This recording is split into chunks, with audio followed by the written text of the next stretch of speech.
Second day for the Military Alliances Summit. With many big names there, then of course the cameras are naturally rolling. Here are some highlights, first off, from day one of a high-profile gathering that saw some, at times, bizarre exchanges between the leaders.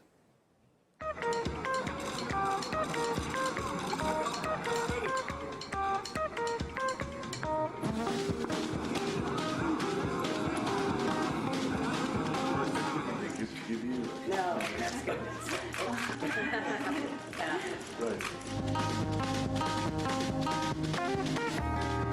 What was your breakfast with President Trump?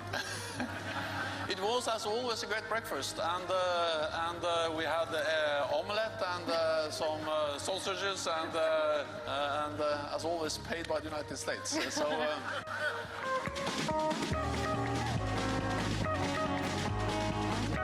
Would you like some nice iceless fries?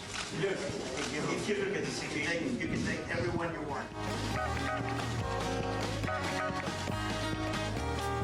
This is why he's a great politician, because that was one of the greatest non-answers I've ever heard.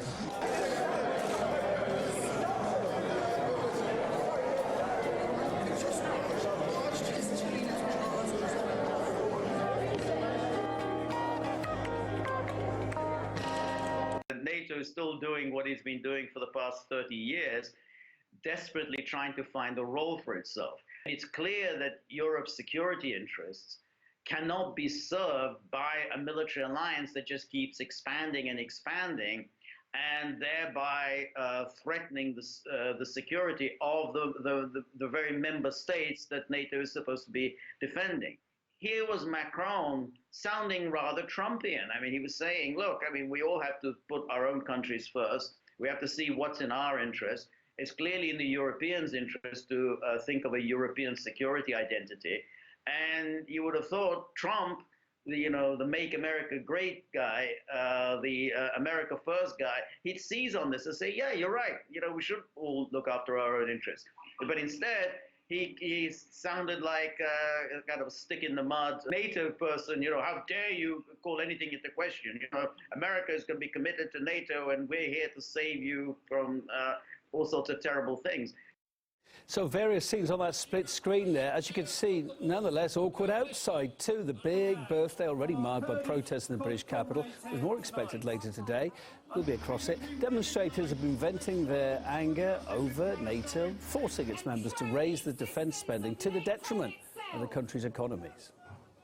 We are here because we are to protest the NATO summit because, for example, the NATO is forcing its member states to increase their defense budget. For my country, for example, Belgium, it means doubling defense budget, while we are asked to have an austerity policy. And at the same time, they are using this money to transform armies into intervention armies. We have seen what that means in Libya or in Afghanistan, destabilizing countries. And so another important issue is the confrontation policy towards Russia, which is exactly creating this kind of arms race. So there are many issues why we have to oppose NATO. That's why we are here. If, hypothetically, tomorrow NATO ceased to exist, would that not create perhaps a security vacuum, a security problem in Europe that would lead to more instability? This is an old argument done by the conservatives and liberals.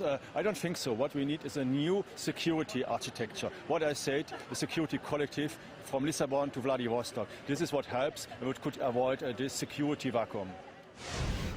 Touched on this one yesterday, more on it now. Slovakia may be joining the trend of restoring national gold reserves in a bid to avoid a global economic crisis. It comes as countries across Eastern Europe are trying to shake off their dependency on the US dollar by repatriating the yellow metal, as Don Corter reports. It's a 21st century gold rush. Countries around the world are looking to the precious metal to cure their dollar dependence. The main switchers are China and Russia, but Eastern Europe is now joining in for its own reasons. Like many, Slovakia has its gold reserves in the UK, and now former Prime Minister Robert Fico is trying to get it back. I guarantee that if something happens, we won't see a single gram of this gold. Let's do it as quickly as possible. Fico is at the helm of Slovakia's biggest political party, and he says it's safer to keep the 31 tons of gold in his own country. Why? It could have something to do with when Venezuela tried to recall its own gold from the UK. In early 2019, the U.S. began actively supporting Venezuela's self-proclaimed president, Juan Guaido, against President Nicolas Maduro's legitimate government. When Maduro sought relief from crippling sanctions by tapping into the overseas gold reserves, the Bank of England outright refused, after Washington pulled some strings, of course. Even then, experts could see the writing on the wall. One of the few things left for Britain is to be the financial center that London has been for so long. And one of the ways you stay a financial center is if you don't play games with other people's money. It is not for the Bank of England to pick who it's going to give money to that comes from another society. And you can be sure that every government in the world is going to rethink putting any money in London, as they used to do when they're watching this political manipulation with the money they entrust to the British. That prediction panned out. Fico was far from the first to demand a recall of gold. Days earlier, Poland recalled 100 tons of its gold reserves from the Bank of England. And the Polish National Bank was certainly happy about it. We managed to increase the strategic reserves of gold and take steps to repatriate a large part of Polish gold. By implementing our constitutional, statutory and simply patriotic commitment, we not only build the economic strength of the Polish state, but also create reserves that will safeguard its financial security.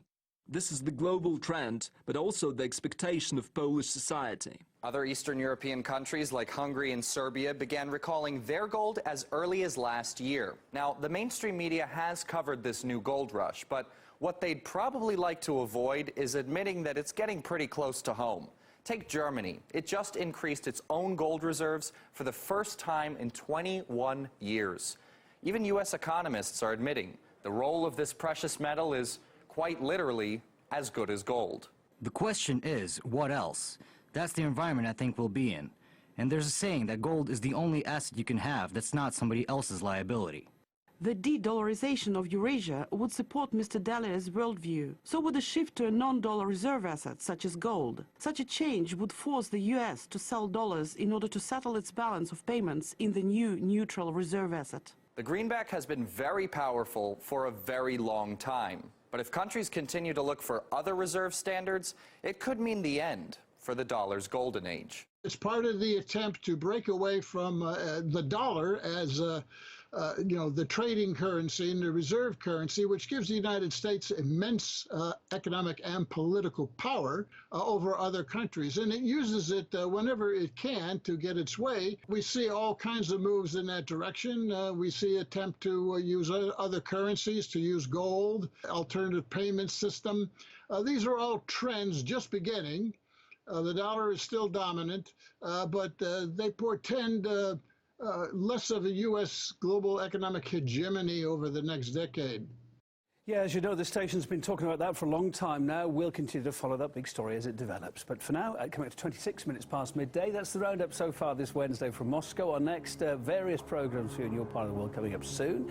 And in the news, so much more at RT.com and our social media. For now, it's Kevin Owen and the rest of the on-duty team here at RT Today saying, have a great Wednesday.